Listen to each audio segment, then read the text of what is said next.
Welcome to our channel. Today we how to install CoverWallet workers comp quote request step by step clearly. Start by opening your web browser. Navigate to the CoverWallet website. Locate the workers comp section on the homepage. Click on the Get a Quote button. Fill in the required business information. Enter your business name in the designated field. Provide your business address accurately.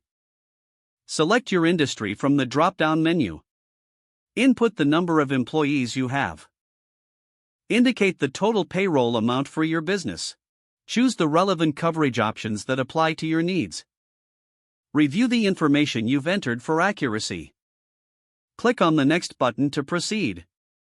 You will be prompted to provide additional details.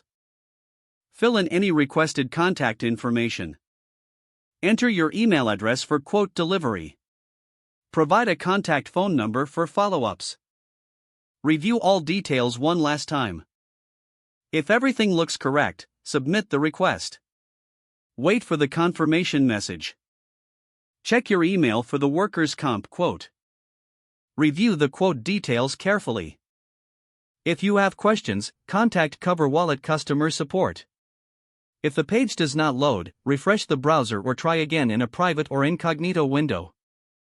Make sure you are using the correct email address, then retype it carefully to avoid small typos. If your password is not accepted, use the reset option and create a new strong password you can remember. Check your spam folder for verification or security emails, then complete any requested confirmation steps. Enable two-factor authentication if available to improve account security and reduce unauthorized access risk. Don't forget to like this video and subscribe to our channel for more step-by-step tech guides.